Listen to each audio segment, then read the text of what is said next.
This was the thing that happened in seconds. Nobody expected it. Nobody saw it.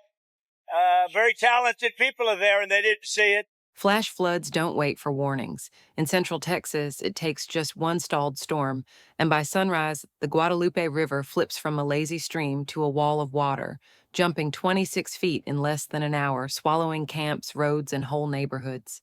Sirens blare. Landmarks become islands. What you thought was safe ground turns into the next target.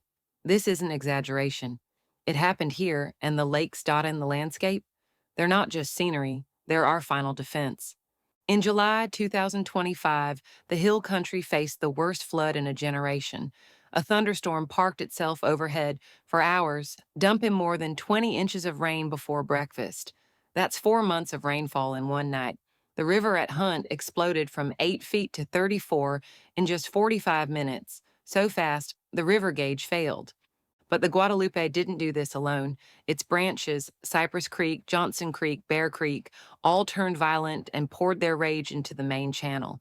Rain rushed down those rocky hills, and in minutes creeks became torrents, pushing the river even higher, even faster. Floodplain? That label stopped meaning much. It hurt.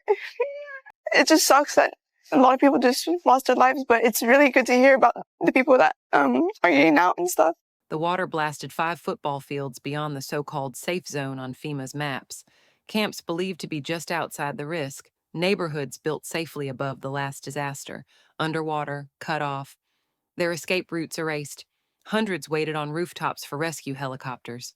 Over 100 never made it out at all. The system failed. Maps didn't match reality. Warnings came too late or not at all. The best emergency plans couldn't keep pace with water, rising tens of feet in under an hour. As rain hammered the region, every creek and low spot became an accomplice, overwhelming not just houses and roads, but all our expectations. This is why Texas doesn't just have rivers, it has backup plans built into the land.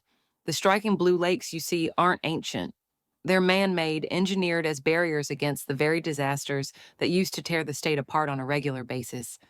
Canyon Lake, just northwest of New Braunfels, built in the 1960s, not for beauty, but to serve as a concrete wall against catastrophe.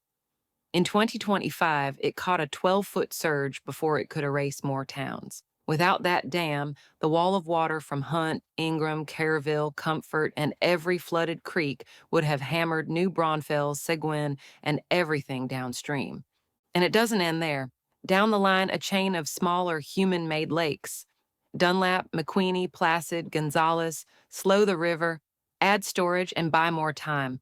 A grid of steel and earth trying to keep up with whatever nature throws next. Still believe that Texas lakes are natural?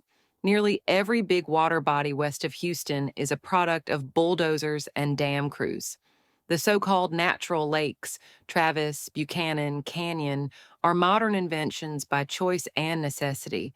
Before they existed, floods caused by rain like this rolled all the way to the Gulf. Now, the water piles up behind those engineered walls, rising in controlled bursts, then released downstream slow and steady, draining the crisis over days instead of hours. You think the lakes are just for fishing or boats? They're flood tools. The main reason you can wake up after storms like this and still find towns in place, fields on the horizon, and roads still connecting it all. Even so, the system isn't invincible. Smaller downstream lakes have aging dams or outright failures. When one breaks, the water has no reason to slow down. And the hardest hit towns, Hunt, Ingram, Kerrville, Comfort, are forced to redraw flood maps, update emergency plans, and relearn that elevation is everything, and that maps and sirens must keep up with reality. It's not just meteorology, it's geology and history, thin, rocky soil, steep hills, and a branching network of hidden creeks. These combine to funnel rain straight into rivers at dangerous speeds. Each new subdivision or camp built just outside the floodplain gambles on the hope that rain will obey the old rules. This flood proved it doesn't. Think of it this way. After the first wave, all that runoff keeps moving. Canyon Lake swallows as much of it as it can hold. The dam holds steady. The water level surges 12 feet upward in a matter of days. City crews close boat ramps, clean out debris, monitor the inflow. A system built for one job, keeping disaster from rolling any farther. Once the peak passes, dam managers bleed the excess water away, meter by meter, letting the river downstream return to normal instead of letting catastrophe flow unchecked all the way to the Gulf Coast. What happens when too much rain hits and not enough room is left behind the dam? That's the nightmare. So far, it hasn't reached the point of failure, but every major flood gets closer. Each event leaves more debris, damages more infrastructure, exposes another set of unexpected weak points. This flood didn't just fill reservoirs, it crashed past the old benchmarks for safe and risky. People don't see the network. They see recreation spots, glimmering blue water, places to fish, swim, or watch the sunset. But every single one of these lakes, Canyon, Dunlap, McQueenie, Placid, Gonzales, was built with one idea: protect what lies downstream. Compare this with places like Lake Michigan. That's a true natural lake carved by glaciers thousands of years ago. Texas, by contrast, only has a handful of small natural lakes. The rest, made by people to handle a landscape and a sky that won't play by the same rules 2 years in a row.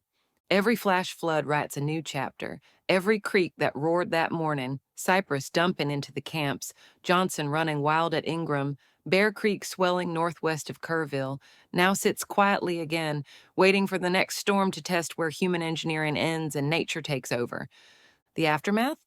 Entire communities sifting through mud, rebuilding and lobbying for new floodplain maps, new evacuation systems, new respect for what water can do, new rules, new boundaries, tighter insurance, stricter building codes, all determined by flood lines left behind by a single night of too much rain.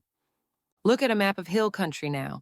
Draw a line from Hunt, down through Ingram, Kerrville, Comfort, 30 or 40 miles of destruction, leveled out only by the intervention of a reservoir that never sleeps. Further down, the water slows, the land rises, the shockwave disperses, but not before the lesson is carved once again into memory. Flash floods here aren't an error or an accident. They're the inevitable outcome of a land built for big rain, fast runoff, and rivers eager to run out of bounds. The only reason the story doesn't end in New Braunfels, Seguin, or even Victoria every single time. We built the lakes and we worked the levers, but nature is still in charge.